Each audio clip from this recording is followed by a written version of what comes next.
I don't know, what was it, like 6 finals beforehand. But Game 5s specifically still have been something that they have struggled with in terms of individual performances. As Gumayusi, I think one of the few players on T1 where I feel like he's had a great series. Yep. It just, he's the guy known for the egg in the ramen. The egg is there. The ramen not so being cooked so far. And we got to talk about a little bit, as we'll talk about the picks as well. The fact that Faker isn't performing, we saw what it did to T1 last year when Poby came in, and that was because he was the voice, right, that the team needed. But it felt like the rest of the team was, one, getting more dependable, but Faker, I can't remember the last time, even if he's not at the top of his game, that he genuinely just struggles as much in lane as we've seen. And credit to G2 as, again, this time the Rek'Sai not going to be banned, gonna get picked up by Yike again. I mean, the Azir is the obvious choice here for T1. Get Faker back on something he's comfortable on. His game 1, yes, he faltered a little bit in the laning phase, but he bounced back and had a huge impact. And you just have to look at the series against Chengdu when he managed to solo get that quadra kill that kept T1 in the game in the finals. There is the Azir locked in. Will T1 look to their jungle? Yeah, support or jungle, that's the question. Vi is still available, of course, if they want a little bit more lockdown. Or perhaps they want a little bit more frontline. Things like Zhao still available. But if they want to just grab something like Nautilus too, I think are all very viable options. I think they're a little bit skeptical with support because they know the flexibility that Miky is showing today. What will the direction be? Zhao is going to be the lock-in for Oner. So there's their initiation, their frontline, and also a way to tank up any of the damage that G2 can throw out. That said, though, the Xin, we'll see to what extent Oner can have an impact into the Rek'Sai specifically. Oh, G2 have brought out Oh, they've done it! They went back! Kog'Maw! So at the start of winter, Kog'Maw was a thing that G2 just did on repeat. Last year they did it too. Like, this was just a thing that they brought out. It was, I forget exactly what they used it as an answer for, but Kog'Maw Braum. Kog'Maw Braum was such an effective combo for them. And like, it's good into long-range comps because Kog'Maw, once you activate the W, you get to the hyperscaling point. You have so much utility with the Braum as well. You can even team it up with Emilio if you want that extra range. We haven't seen a lane swap yet. Kog'Melio in a lane swap can be very powerful. I mean, to get through the early levels, for sure. But in terms of taking towers, I don't know. Not as powerful, sure. But Emilio can even go Demolish. You just go Revitalize Demolish on your secondary tree, and that helps you with the pressure on the lane. Also wondering if T1 are also going to know that this and go for the takeaway of the Braum. No, it's going to be the Lulu ban instead. I mean, much more traditional Kog Lulu. We see that quite a bit. Kog'Maw Braum is more of a G2 special. Renata's still a possibility with how many people want to step into you. Renata ultimate here, very Braum good. is a wall, but Renata still acts as effective disengage, right? And it just offers more scaling options for the Kog'Maw too. Miky hasn't lost on it this year either. That would be something. Keria's barred. Yeah, Keria has relied on this. There are 3 immobile characters on the enemy team. It is, yeah. He wanted Lux, but he didn't play Lux, so that was a bit of a problem. I was going to say earlier, we haven't seen Ksante so far this day. Ksante barred. All right, so Keria is not going to play as much for lane and is going to look to impact the map. Maybe he can get Faker off to a better start, work with Oner to find some impact on the map, but a more traditional front-to-back coming out from T1. And they round things out with a Poppy once more. It's what we talked about in the previous game. The Poppy is also great into the Ksante. Last time, Oscar against Gen G. Exactly. They don't want to go for it. And the early laning phase is actually really, really punishing.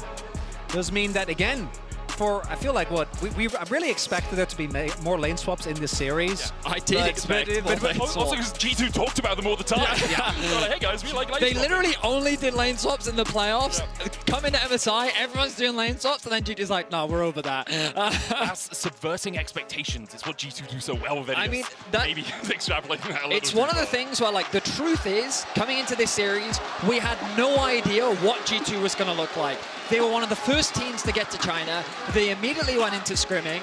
Like, they've done nothing but prep to prove people that they can be the drivers of their own destiny. And today, taking 2 games off T1 has already changed the opinions of many. The question is, can they close things out, or can T1 prove to the world, or remind the world, I should say, why they are the reigning world champions? And T1 is on the precipice of reliving some very, very bad flashbacks to what was the darkest days for the LCK, and it was specifically T1 that G2 took down. T1, not only are they going to have to win this game, they're also going to have to conquer their game number 5 struggles that this team has dealt with over the last, like, 3 years since they've gotten together. Once more onto the Rift, my friends, for what has been an electrifying series so far. I know a lot of the neutrals at home want 5. I kind of want 5 too. I think more of this would be fun. And I won't hide the fact that if G2 win this, what a day that would be for Europe. What a day it would be for G2. It's been 5 years since G2 last took a series off T1. I want to echo again what I mentioned. Even in the game where he bounced back in game number 1, Faker has genuinely looked like the worst he has all year. Like his individual laning phase in the LCK wasn't why T1 was good, wasn't why T1 did so good at Worlds last year, and it wasn't why they've made so many consecutive finals necessarily. It was his voice, it was his shot calling, but he was always dependable in lane. He was always there to at least absorb pressure, absorb ganks. We saw a lot of that last year in Worlds as well. The way that he played against LNG, for example, I think was pivotal. And we're also seeing how pivotal, again, how essential Faker performing is to T1 as a team, as Broken Blade will get spotted. Just trying to get his head in there, get the ward down to spot Oner's early pathing. Yike was spotted on a ward as well. The traditional Faker ward up near those Razor Beaks. So both the junglers' early positioning should be known by these two teams. I really can't believe that Hansama just brought out the Kog'Maw. I was kind of disappointed at last year's Worlds that we didn't get more of it. So for him to bring it out of his back pocket when they barely played, I don't think they did even play it this year once. Played it once. Yeah. Oh, one game, okay. But Cap's off to a good start in the lane, already putting pressure down. And you can tell Cap's in game 1. I mean, he was already having a solid game. You can see that he was kind of still feeling out the stage, getting some of the nerves out. 2, 3, and 4, his confidence has only grown. And it definitely feels like that he's getting the better of Faker in this series. You have to remember, for G2, these are their first stage games as well. So having a few nerves, having a little bit of apprehension early doors isn't too surprising. Keria and Gumayusi once again getting level 2 first. Keria has been so on point with these cosmic bindings. He's just so good at it. Also see that the top side of the map, both junglers pathing towards bot, both spotted as well. Oner a little bit behind, particularly things like Raptors, Rek'Sai obviously choose through very, very quickly. Does mean that T1, again, ideally is going to look towards the crash. A really big turning point for me in the previous game was when Gumayusi and Keria were trying to punish, trying to catch a rotating Mickey on a ward. And that was the point where I feel like one of T1's final outs in that game were taken away. This time around, Yike, I'm going to look towards Faker, who already is pretty low. Oner. He's not burrowed, so he doesn't have the tremor sense. He will know that Oner is in this sort of area. He's not going to step around to steal away the red. Now he checks the Razor Beaks, but it might just be a gank on Faker. Tunnel flash. Faker's on the right side of the map to react to this, though. Faker flashes early. Has to. Yeah, otherwise he's dead. Yike might still look for it. Oner's path down towards the Krugs. Yike Mission now successful here. Keria now on the roam, as you'd expect. Mickey quick to follow. Only level 2 from him, though. Does he have the handshake to maybe set up for a play? Neither going to connect. But this does give Yike control over the bot crab. Maybe you can get a double crab here. Oner is, of course, level 4, though, with the push in bot. No mana on Gumayusi, but the low HP from Hans means that he's in some serious danger. Yeah, Mickey's only level 2 as well. Yike's going to try and smite this away. Oner doesn't have a smite. Mickey with a handshake. Bad smite lands from Yike. There's the heal as well. Mickey has to flash. Yike flashes as well. Good reactions by Oner and Keria. Nice decision-making overall, knowing that on the roam back, it was very similar to what we saw in game 1 when Caps was going for the roam top. It was that in the rotation back that T1 was able to find the punish. They're skeptical about, spotted from the tremor sense. The level 4 still for Oner. He can keep the pressure up here. He knows that he has the push in bot. Gumayusi still low on mana, but HP from Hans is still low enough that they can force this fight. I can look for the smite here. Both of them have it. Oner doesn't get it. Yike secures it. Meanwhile, in the bot lane, Mickey and Hansama forced away. Gumayusi looking for that first plate. They pinged the ward as well. Oner definitely needs to get that. There's still pressure that comes out from this, but picking the Gromp up would have been really big. Oner's camps on the top side of the map already up is going to take the scuttle, but T1 really was looking for more there. Also saw an early proxy, I think, come out from Broken Blade, as of course the early levels are the roughest for the Ksante in this matchup. Don't really have any meaningful threat whatsoever, but also not tanky enough to take the beating from the poppies. Keria, as bards often do, trying to be annoying. He's doing exactly that. Wave nicely as well. But Hansama struggling in this lane matchup. We'll be honest, it's been a while since we've seen it, but Gumayusi still playing with the utmost confidence. Keria leveraging his range and the pressure that he's generating, along with the jungle support to build up a lead already. And you mentioned it earlier, Chronicler, Gumayusi really has been the pillar for T1 in this series. I feel like that even in their losses, he still found ways to have impact in the game. It was much harder last game because of the Poppy, of course, but he's been doing what he can for the team. And I keep my eyes on him as we approach the mid to late game as still being a stalwart and a threat that G2 have to find a way to shut down. Faker ticks over to level 6. Keria was roaming towards mid, but just wants to get a bit of vision down. Oner taking his camps is slightly ahead of Yike because of the extra time Yike sort of poked his head into the jungle. It's about 1 camp in advantage for Oner. Zeus looking for the Intofos. Isn't going to land that Q3 as Yike clears out the vision and gets over to level 5. One of the big things here is that both junglers have consistently been found as dodging the Wind Becomes Lightning there. Oner still looking for Chase, but not going to continue. Obviously really hard to lock Rek'Sai down. Specifically, the fact that neither Oner nor Yike at basically any point in this game have been not tracked by their respective opponents has meant that thus far, not a whole lot of volatility intrusions. Oh, okay. I think it's a wave clear plus maybe a catch there. There's another wave. Yeah. I think he was trying to catch one though. I think got it. I think he was trying to catch Faker off for sure. Doesn't have the TP, so he's likely going to stay to catch this wave. He's been taking a few poor trades against Faker. Well, you think Faker's flash was burnt early doors, and since then Faker's actually been in the lead, both health and CS wise. Yike still looking for mid. Faker still a quarter of the cooldown left on his flash, but he can just dash across the wall. Grub's taken by Oner. Caps no shockwave, remember? We saw it burnt a moment ago. Yike hits a Void Seeker, but Caps is down to 150 HP. Super awkward for Caps right now because he needs to get a base off. Oner has full control. He's going to move into the red buff, which he knows he can take because he has push in top and in mid. Maybe Yike can go for a steal, has the smite. TP in, Broken Blade. We'll be able to join this play in just a moment. Yike knocked up. Mickey's on his way as well. Zeus the first one here. Faker moving from the mid lane. Red buff resets, and the smite not there in time to take it. G2 able to distract T1 for long enough. Don't think he got into smiting threshold with no level up yet for Oner. Still 6 treats away. Bot side though. Look at how much Mickey is losing off the back of this. Keria forcing the ghost out, but Mickey roaming up to help his jungler means the plates are going to be lost. 2 waves stacked up underneath the tower. A gold lead continues to be built for Gumayusi, and while the solo lanes of G2 obviously have been doing very well in this series, it has come at the cost of Hansama losing a lot in the laning phase.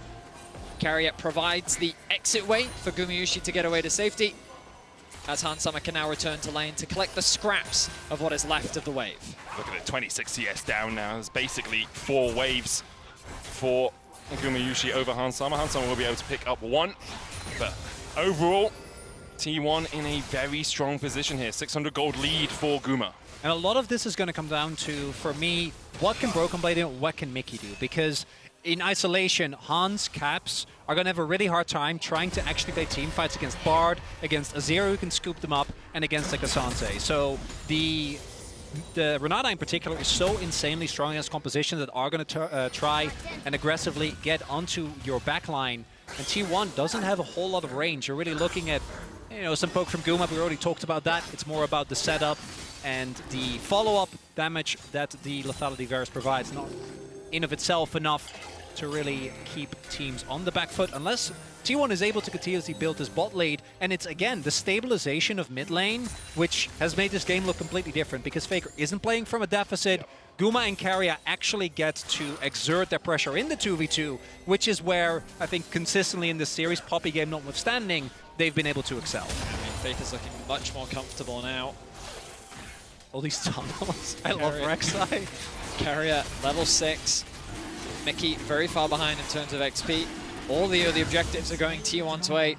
G2's options feel very limited in terms of where they can actually set up plays. You've got to remember the added safety, even though Faker lost his flash. Oh, here we go. Tempered Fate coming out. Mickey caught first, Cosmic Binding just short there. Handshake back as Hansama tries to open up. Oner here as well. Gumayusi can step past the tower in just a moment. Yike's on his way. Mickey not yet. Level 6 doesn't have the hostile takeover to turn the fight into anything more for G2. The heal was used by Keria defensively. The Wind Becomes Lightning didn't connect onto Mickey. He's very close to level 6 now. Yike has an eye on mid lane. I think Faker's playing very smartly though, hovering around the top side of the lane. He just dashes away. Yike can't tunnel onto him. It's the safety of the Azir in the mid lane. Yeah, I mean, he also has the added sustain from the fleet footwork, right? He's just doing a great job in general. Level 9 secured for him. First item finished for Gumayusi. And overall, Tier 1 with a 1k gold lead. Just kind of thanks to the pressure that they've been putting down across the lanes and around the map. Want to see though, because one of the big things that has been the most impressive to me about G2 is the fact that they've actually been able to hold or to fight their way back from these early deficits outside of game number 1, where obviously it was kind of the reverse. How they've been able to match T1 when it comes to the early skirmishes, something that I think T1 generally within the LCK is the best. Gen G, when it comes to mid game, when it comes to macro, they're obviously, and when it comes to sidelines, the team that excels, but the Baron calls that T1 is so often known for, not really anywhere to be seen in this series. We got one very early on, but that was about it. So we'll have to see to which extent T1 can actually hold on to this lead. Again, a lot of it is on Guma. We talked about how tough it can be for Hansama to play some of the later game fights. Same for Guma, honestly, because he is playing against a whole lot of aggressive backline threat. Keria able to magical journey his way to safety. G2 got the bot side scuttle crab, but meanwhile Oner is taking the 5th, 6th grub for T1. And they also got the first Drake. Neutral control very much in T1's favor in this game so far. Oh, completely. And you can see advantages gained in mid, advantages gained in bot. Looking Keria for with the stun. Can continue I don't think they're trying to catch the wave. Yeah, I think this is a little too ambitious, and this gives a window now for Faker to push in mid. Caps is going to lose a decent amount of farm. He does, of course, have the TP. But Faker going to be happy with this. Level 10 ticked over for him. I mean, they're looking for the Caps TP in with Yike here as well. He goes to a tunnel, so Faker doesn't immediately see it. Emperor's Divide coming out as Caps goes for the chase, but Faker able to escape the clutches of G2. Nice little play there from G2. Doesn't really result in a huge amount, though, as Faker's able to glide away to safety. Next Dragon spawning in about 2 minutes' time as no first blood yet. And what's been a very bloody series, it has surprisingly calm.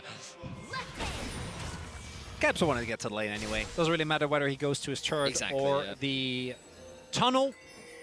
We do see Keria. Tempered Fate, Caps side steps, Cosmic Binding, Caps side steps that too.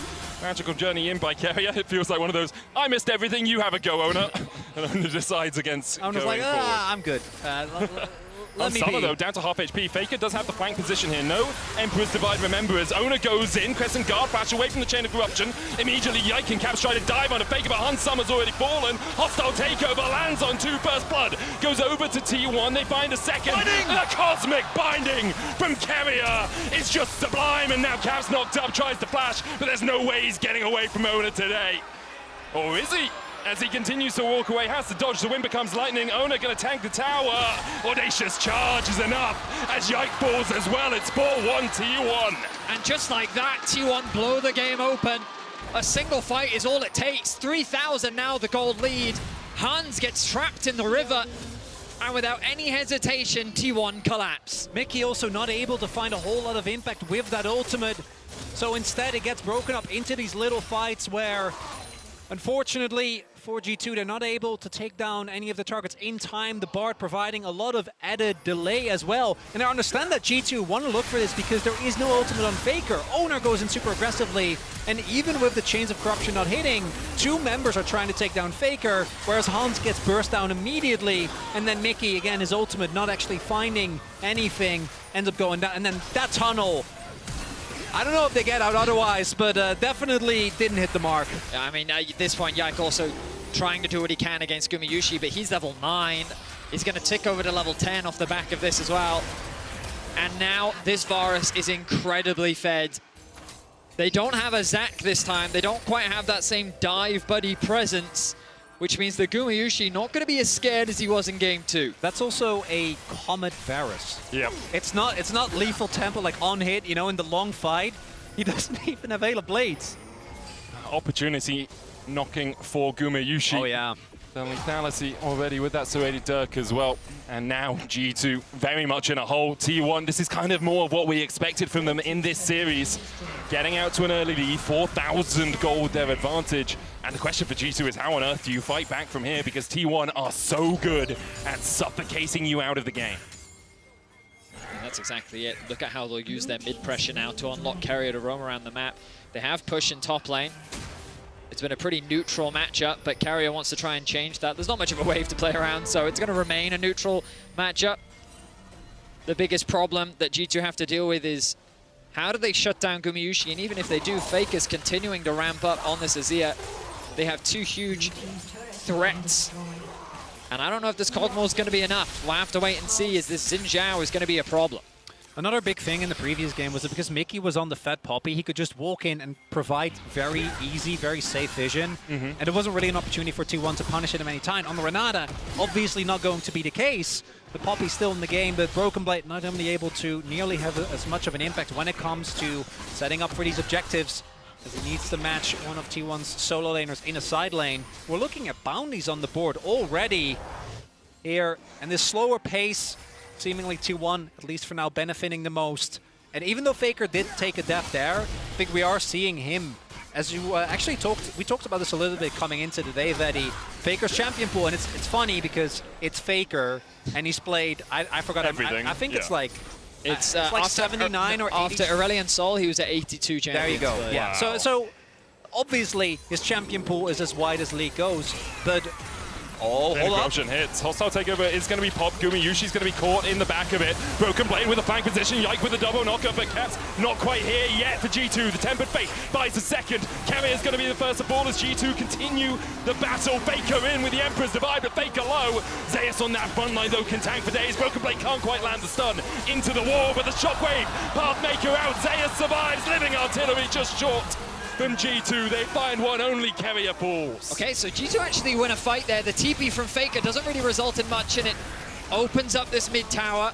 Some bounty gold will go back to G2 as they show that, hey, T1, you have to be careful. Don't overstep your boundaries, because they get all the summoners out from Gumayusi. A nice flank TP from Broken Blade could have been the demise as G2 only find a single kill. Smack dab in the middle there.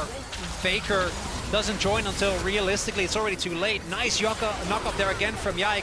And Gumayusi gets taken out of this fight so early because first he goes berserk, then has to use the summoners just to stay alive.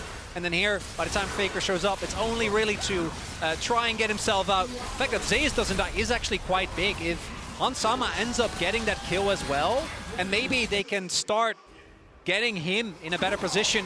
Could have been big as Gumayusi, no summoners on him. Chain of Corruption goes wide and Guma's just down. Caps TPing behind as well. Drake up in a minute and a half, still a while. But G2 now find another kill. And once again, the curse of being in the lead seems to be playing up in this game. An uncharacteristic mistake from Gumayusi, the staple of T1, finds himself overextended in mid lane and is collapsed on by G2. Crucially, they give that shutdown over to Hans. Faker going in. Titanic Hydra, not enough. The shockwave onto Faker. Yike dashing away, but Oner's here and will happily accept that kill. Keria with another Cosmic Binding. Hansama trying to close in from the side, but he knows that Oner's on his way. Camp's falling low, but will manage to fight another day. And just like that, T1 reaffirm their control. They remind G2 that this jungle does not belong to them. They find a pick onto Yike and go back to their winning ways. Oner on this Xin Zhao, exactly where he needs to be.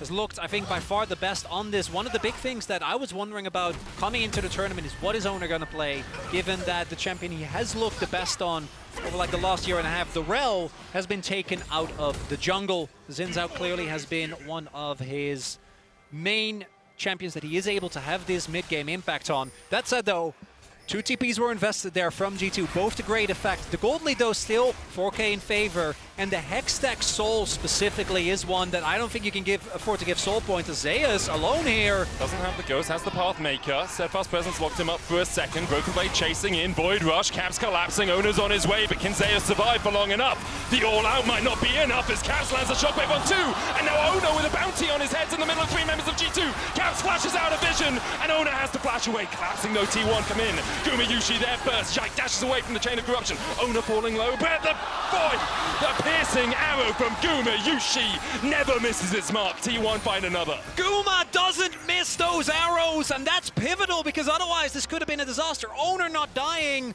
could have, or rather Oner dying could have been a turning point.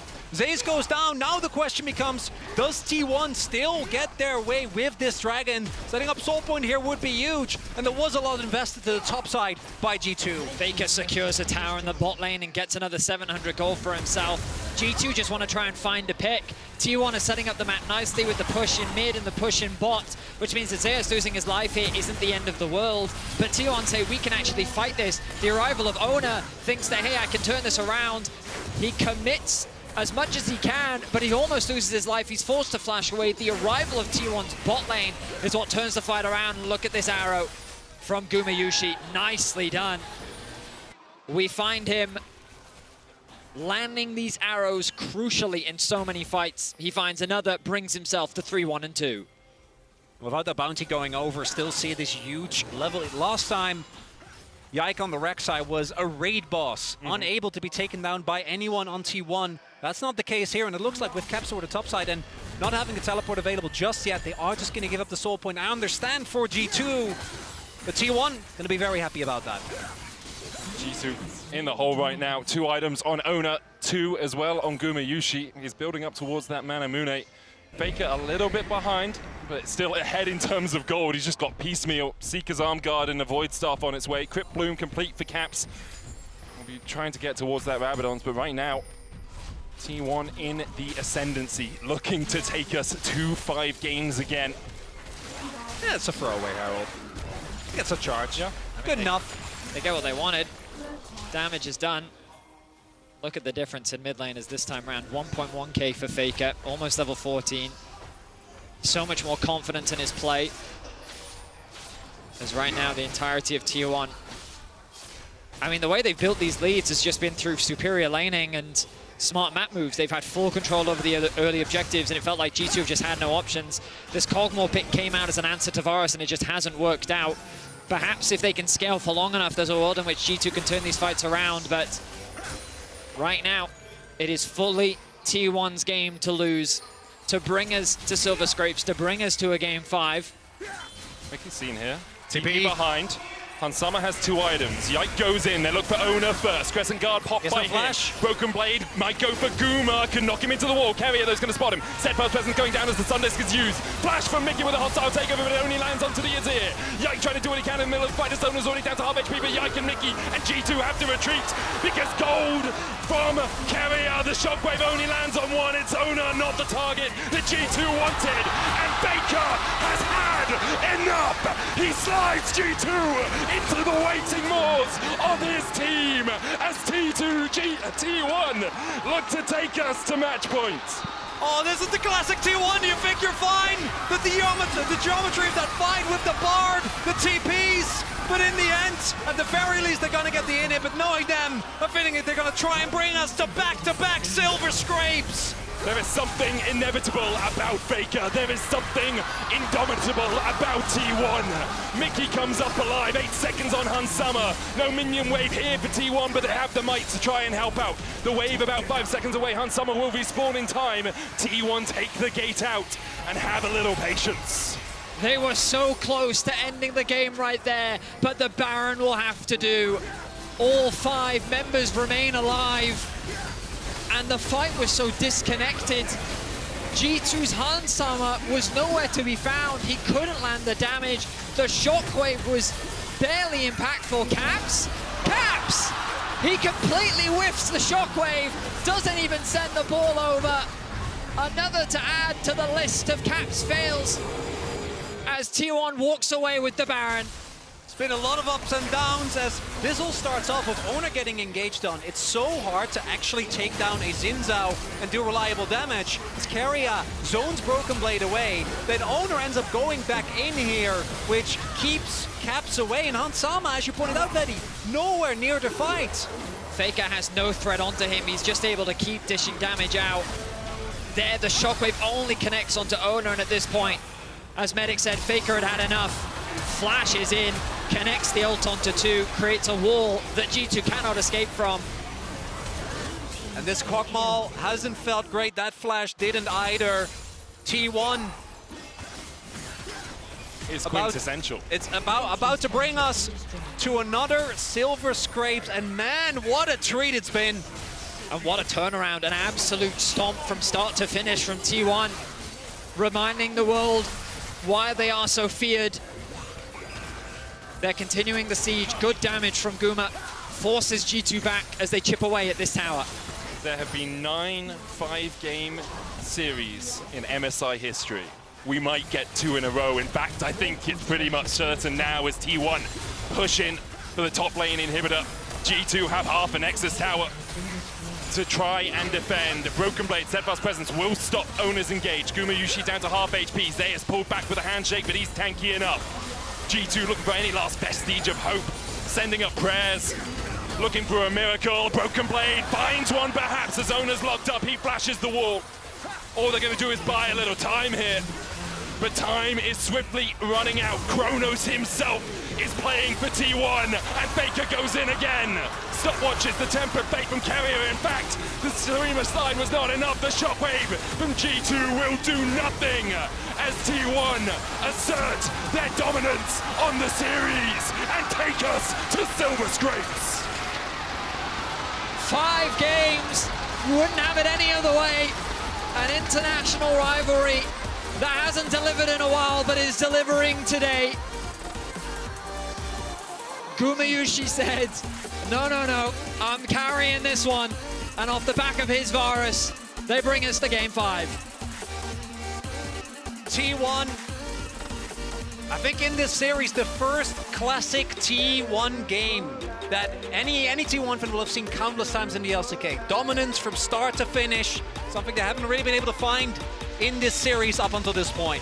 We'll see if they can continue that dominance in Game 5. We're going to hand it over to the analyst desk to break down that game. Let's go again. We get another Game 5 after we saw one yesterday as well. But will this one have a different ending? Will the underdog be able to finish the job today? Or will T1 shut the door? Because when you know T1